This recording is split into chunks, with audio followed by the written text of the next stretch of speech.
तो हमारे जैसे लोग दिल्ली विश्वविद्यालय में पढ़ाते हुए नहीं होते। पाकिस्तान उधर फौज और सेना बंदूक खरीद रहा था, बना रहा था, लेकिन नेहरू जी यहाँ पब्लिक इंस्टीट्यूशंस बना रहे थे। तो पूरा जो दलित मिडिल क्लास का फॉर्मेशन है, 20 लाख SC ST सरकारी कर्मचारी हो गए थे। मुझे लगता है कि आज RSS का उपनिवेश इस देश में चल रहा है और जरूरत है राहुल गांधी जी के नेतृत्व में कांग्रेस पार्टी के आंदोलन को जन आंदोलन में बदलने की। नेहरू जी, इंदिरा जी, राजीव जी, सबने स्टेट सोशलिज्म के आइडिया को आगे बढ़ाया।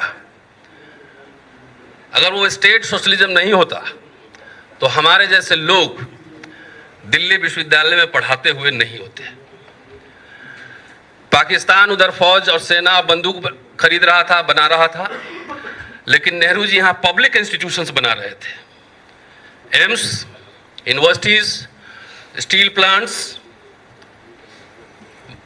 माइनिंग कॉलेज तमाम बना रहे थे। फ्री एजुकेशन, और खास तौर से मैं दलित पर्सपेक्टिव में कहूं तो पूरा जो दलित मिडिल क्लास का फॉर्मेशन है वो आज़ादी के बाद 26 जनवरी 1950 के बाद और 90 तक ले लीजिए, इसी में Dalit middle class, urban middle class का फॉर्मेशन हुआ है, जो हमारे जैसे लोग आज ब्रांडेड कपड़े पहन के घूम रहे हैं। और ये कैसे हुआ? एक किताब में पढ़ रहा था, 26 जनवरी 1950 से लेकर 1982 तक 20 लाख SC ST सरकारी कर्मचारी हो गए थे। मैं समझता हूं कि भारतीय संविधान और भारतीय गणराज्य की एक शानदार उपलब्धि थी। और गरीब भारत ने मुफ्त में शिक्षा दी, सबको दी। सवर्ण भी बढ़े, पिछड़े भी बढ़े, दलित भी पढ़े, वजीफा मिलता था स्कूल में, ब्लॉक में, गांव में जो लोग पढ़ते होंगे याद होगा। स्कॉलरशिप, फ्रीशिप, आप याद कीजिए 70 का दशक, अखबार में एडवर्टीजमेंट निकालकर बुलाया जाता था कि आइए IIT में एडमिशन होगा, मेडिकल में एडमिशन होगा। तो ये सब हुआ। मोदी जी कहते हैं कि 70 साल में कुछ नहीं हुआ। कौन कहता है कुछ नहीं हुआ? 70 साल में और 40 साल के शुरुआत में जो हुआ उसी को आप बेच के खा रहे हैं। मेरा एक रिश्ता नजदीक ले लो, नजदीक। कांग्रेस पार्टी से है और मुझे लगता है इस देश के प्रत्येक व्यक्ति का है जो आज सत्ता में है, उनका भी रिश्ता रहा है इस पार्टी से। मेरा रिश्ता इसी मेरे पुरखों का, मेरे दादा ग्रैंडफादर अंग्रेजी हुकूमत में रसोइया थे। नेहरू जी की खबर उनको मिली कि वो यहाँ से निकल रहे हैं, तो वो उनको देखने के लिए गए, उनका पैर छुआ और वापस आ गए। जब ये खबर मिली तो मेरे दादा को अपमानित किया गया, लेकिन उन्होंने नौकरी छोड़ दी और घर वापस चले गए।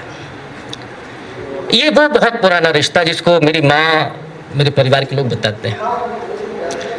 आज मैं उस कांग्रेस पार्टी के साथ जुड़ करके बहुत गर्व की अनुभूति कर रहा हूं।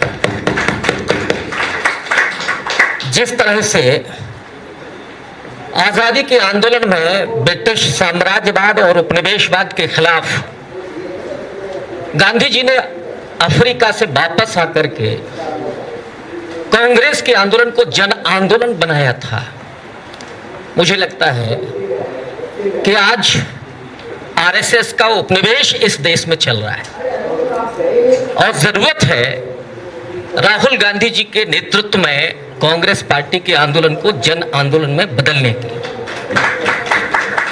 जैसे गांधी जी के साथ असहयोग आंदोलन में तमाम विद्यार्थियों ने, अध्यापकों ने, वकीलों ने अपने पेशे छोड़े, स्कूल छोड़े, नौकरियां छोड़ी।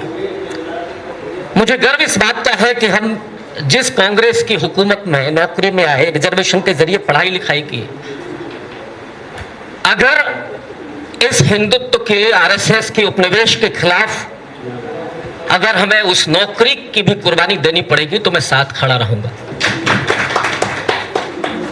मुझे आज गर्व की अनुभूति है उस कांग्रेस के साथ जुड़ने में जिसे गांधी जी ने अपने पसीने से सींचा था, सत्याग्रह और अहिंसा जैसे मूल्य दिए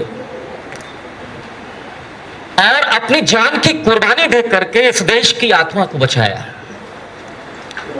मुझे गर्व हो रहा है उस कांग्रेस पार्टी के साथ जुड़ने से जिसे पूर्ण स्वराज का सपना आदरणीय नेहरू जी ने दिया, श्रद्धेय नेहरू जी ने दिया। और वो शख्स जो आजादी के लिए जेल में 9 साल से ज्यादा रहते हुए डिस्कवरी ऑफ इंडिया जैसी किताब लिखते हैं जिसमें भारतीयता को परिभाषित किया गया।